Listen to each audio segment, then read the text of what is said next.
चुनावों के माहौल में मुद्दे जब उछलते हैं तो पॉलिटिकल एजेंडा बन जाता है। पीएम मोदी के पसमानदा मुसलमानों पर खुलकर बात करने के बाद यह मुद्दा राष्ट्रीय राजनीति का मिजाज सेट करता दिख रहा है।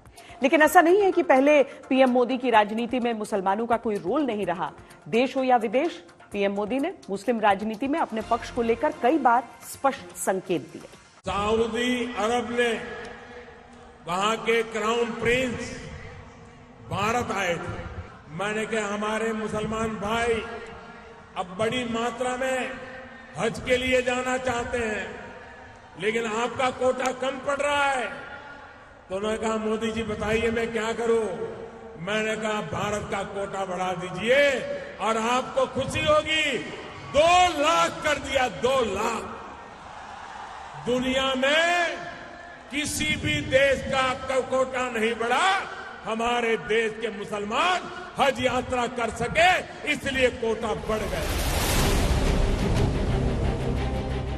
बात लगभग 4 साल पुरानी है, लेकिन राजनीति में पुरानी बातें भी काफी मायने रखती हैं। सार्वजनिक ऐलान से लेकर योजनाओं के क्रियान्वयन तक मुसलमान पीएम मोदी के दायरे में हमेशा रहे। कई मौकों पर ऐसी तस्वीरें भी आई जब लगा कि बीजेपी अपने हिंदुत्व के दायरे को विस्तार देकर नई राजनीति की ओर बढ़ रही है। सार्वजनिक तस्वीरों से लेकर सेल्फी तक पीएम मोदी ने खुलकर बीजेपी में बदलाव के संकेत दिए।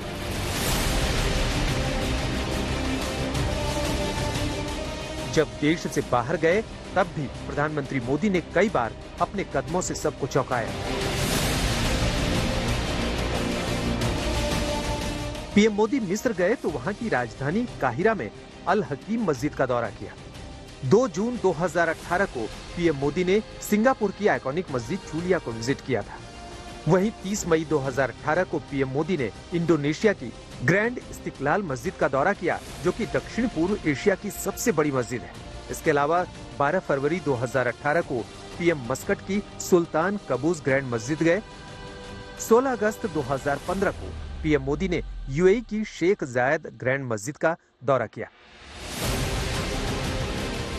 चूंकि देश का माहौल चुनावी रंग में रंगने लगा है, इसलिए बात के कई मायने सियासत के लिए लाजमी है। इसी में एक चर्चा है यूनिफॉर्म सिविल कोड। आजकल हम देख रहे हैं कि यूनिफॉर्म सिविल कोड के नाम पर ऐसे लोगों को भड़काने का काम हो रहा है। आप मुझे बताइए, एक घर में परिवार के एक सदस्य के लिए एक कानून हो, परिवार के दूसरे सदस्य के लिए दूसरा कानून हो, तो क्या वो घर चल पाएगा? क्या कभी भी चल पाएगा क्या? फिर ऐसी दोहरी व्यवस्था से देश कैसे चल पाएगा? ये माना जा रहा है कि 2024 में जाने से पहले बीजेपी को यूसीसी लागू करके अपना चुनावी घोषणा पत्र पूरा करना है। मुस्लिम समाज के बीच यूसीसी को लेकर तीखी प्रतिक्रिया है। प्रधानमंत्री मोदी अपनी रैलियों में अभी से यूसीसी को लेकर मुसलमानों के मन का संशय भी निकालने में जुटे हैं। आपको याद होगा सन 85 में एक मौका ऐसा आया था जब शाहबानो के मामले में जिस वक्त की समान नागरिक कानून की दिशा में उसके सफर को कांग्रेस पार्टी आगे बढ़ा सकती थी, लेकिन कांग्रेस पार्टी ने उस समय भी अपने संख्या बल का इस्तेमाल समावेशी सुधार पर सांप्रदायिक वार पर किया, और जिसका नतीजा हुआ कि कांग्रेस पार्टी की इस कम्युनल करतूत का नतीजा रहा कि कॉमन सिविल कोड दशकों कारागार में कैद रहा। अब रिहाई का यही समय है, सही समय है।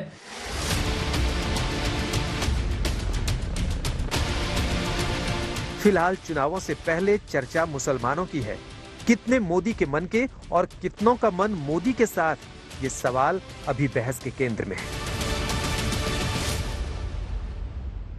80 बनाम 20 की चर्चा खूब सुनाई देती है, लेकिन 2024 के आम चुनावों से पहले जिस तरह बीजेपी का स्टैंड सामने आ रहा है, उससे ये सवाल उठ रहे हैं कि इस बार मुस्लिम वोटों की लड़ाई में क्या उसे भी अपनी हिस्सेदारी चाहिए। वैसे बीते कुछ समय में बीजेपी को कुछ ऐसे संकेत मुस्लिम समाज की ओर से मिले जो देश की राजनीति में कुछ बदलाव का इशारा कर सकते हैं।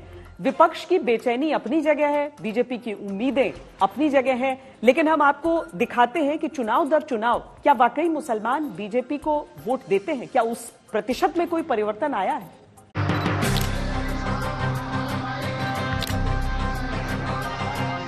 बीजेपी का अल्पसंख्यक मोर्चा देश भर में मोदी मित्र बनाने में जुटा है। ये तस्वीरें देवबंद की हैं, जहां मुसलमानों से जुड़े हर मुद्दे पर बीजेपी का स्टैंड क्लियर किया जा रहा है। हमें मकान बना के भी दिया, राशन कार्ड दिया, सिलेंडर चूल्हा दिया, बहुत सारे हमें लाभ मिल रहे हैं। वैसे भी पैसे भी आते हैं हमारे खाते में और हम तो उनके बहुत आभारी हैं जी। हाँ, उन्हीं का ही हो रहा। बस जब अच्छे हैं वो सारे काम बढ़िया कर रहे हैं और सबको लाभ भी दे रहे हैं, तो इसलिए अच्छे हैं वो।